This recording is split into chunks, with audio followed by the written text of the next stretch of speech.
ग्वालिनी दूध दही बेचने के लिए वृंदावन में आती और दही दूध बेचकर फिर जमुना जी पार करके अपने गांव में चली जाती। एक दिन उसका दही दूध जल्दी बिक गया। उसने सोचा अभी से गांव में जाकर क्या करूंगी, जरा वृंदावन में घूम कर देखूं। श्रीधाम वृंदावन में घूमने लगी। एक जगह श्रीमद् भागवत की कथा हो रही थी।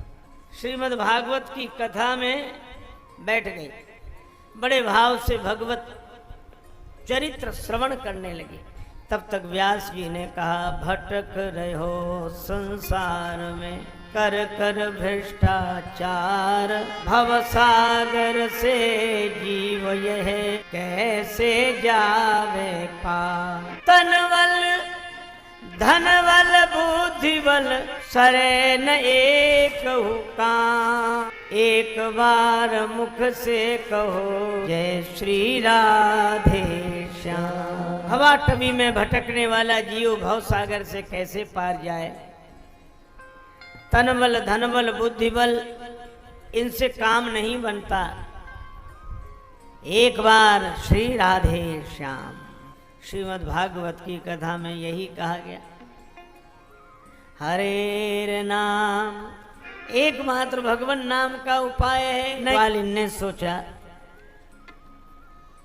कि जब भवसागर से जीव पार चला जाता है, हमें तो जमुना जी पार करनी है, तो नाव वाले को मैं 2 पैसे क्यों दूं। उस दिन वो नाव वाले घाट पर गई नहीं, सीधे पहुंच गई जमुना जी किनारे। और जमुना जी किनारे पहुंचकर उसने शुरू कर दिया, राधे श्याम राधे श्याम। कीर्तन करते हुए जाके जमुना जी का तट आ गया तो भी राधे श्याम। उसने जमुना जल में चरण रखा, राधे श्याम। चरण जल में डूबा नहीं, तो दूसरा चरण भी रख दिया, राधे श्याम। अब और कुछ नहीं बोलती थी, चरण रखती जाए, राधे श्याम राधे श्याम राधे श्याम राधे श्याम। एक चरण रखे राधे श्याम, दूसरा चरण रखे राधे श्याम, राधे श्याम राधे श्याम राधे श्याम करते हुए जमुना जी पार कर गए। अब उसने नियम बना लिया, इधर से भी राधे श्याम करती जाए, उधर से भी लौटे राधे श्याम राधे श्याम करती जाए। 4 पैसे बचने लगे उसे। 2 महीने बीते, कुछ पैसे इकट्ठे हो गए। उसने सोचा जिन गुरुदेव ने इतना सुंदर मंत्र दिया है, उन गुरुजी का घर में बुलाकर पूजन करना चाहिए। गुरुजी को तलाशते हुए उनके घर पर पहुंची। व्यास जी के चरणों में प्रणाम करके कहा, महाराज कल हमारे यहाँ आपका निमंत्रण। व्यास जी बोले, जरूर चलूंगा। दूसरे दिन वो लेने आ गई। व्यास जी पहले से ही तैयार थे, घड़ी छड़ी चश्मा नवीन वस्त्र।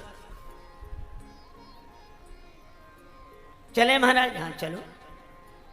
आगे आगे ग्वालिन, पीछे पीछे व्यास जी। पर ग्वालिन नाव वाले घाट की तरफ न जाए, इधर ही जाए सीधे जमुना जी के तट पर।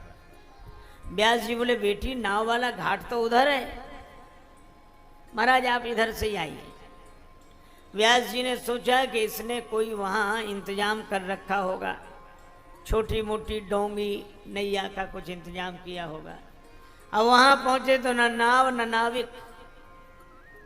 वह कहने लगी, राधे श्याम राधे श्याम। और जैसे ही उसने चरण रखा, उसका पांव नहीं डूबा, दूसरा पांव भी नहीं डूबा। गुरुजी ने सोचा कि ये जहां खड़ी है वहां जरूर कुछ होगा। गुरुजी अपनी धोती समेटते हैं और जैसे ही आगे चरण रखा तो कमर तक जल में चले गए। उसने गुरुजी का हाथ पकड़ा। अब गुरुजी कहते, बेटी तू जहां चल रही वहां कुछ रखा है क्या? अब वो कुछ उत्तर तो दे ना सके, क्योंकि अगर वो राधे श्याम कहना छोड़े तो खुद डूब जाए।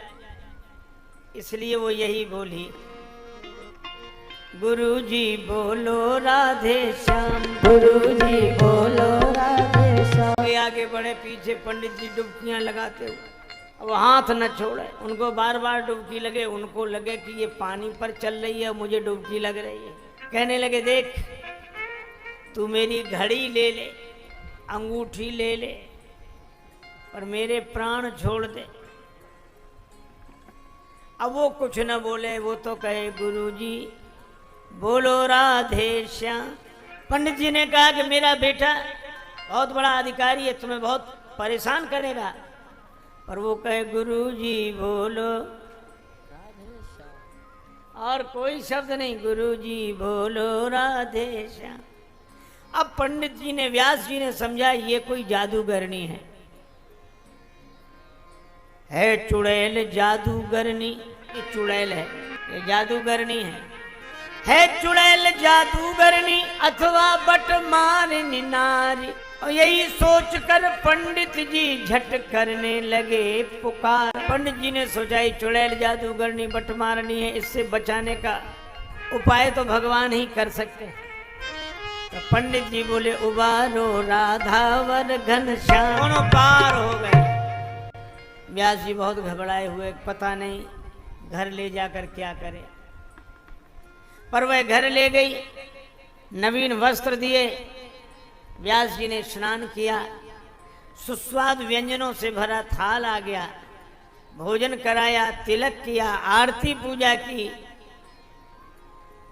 गुरुजी समझ गए कि पता नहीं ये खिला पिला के मारेगी, क्या करेगी, खिला पिला के मारेगी। लेकिन जब सब अनुकूल व्यवस्था देखी तो गुरुजी बड़े प्रसन्न हुए, और उसने जब चरणों में प्रणाम किया दक्षिणा देकर, तब गुरुजी सोचने लगे कि बेटी ये बीच में जमुना जी पार करते समय तुम्हारा पांव तो नहीं डूबा, मैं पूरा का पूरा डूब गया, क्यों? ग्वालिन ने कहा तन को धन को सुत संतति को अभिमान भरे अपने मन में, यदि प्रीत प्रतीत करे प्रभु सो, तो नर क्यों न विनीत तरे छिन में।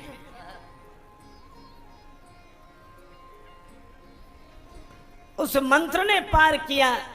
गुरुजी बोलो राधे श्याम, ये मंत्र बेटी तुम्हें कहां से मिला? ग्वालिन बोली जिसने दिया विनीत मंत्र यह पावन प्रभु का नाम, उन सदगुरु के चरणों में मेरा बारंबार प्रणाम। व्यास जी के चरणों में प्रणाम करके बोली जिसने इतना पावन मंत्र दिया, जो जमुना जी से पार करता है वह भवसागर से भी पार करेगा। मैं गुरुदेव के चरणों में प्रणाम करती हूँ। व्यास जी के नेत्रों से आंसू बरसने लगे। व्यास जी ने कहा कि मैं तो लोगों से कहता रहा भगवान का नाम लो भवसागर से पार जाओगे, पर मैंने कभी नाम इस विश्वास से लिया नहीं, पर धन्य है देवी तूने मुझे भगवान नाम आधार दे दिया, विश्वास मिल गया। यह है भगवान नाम की महिमा।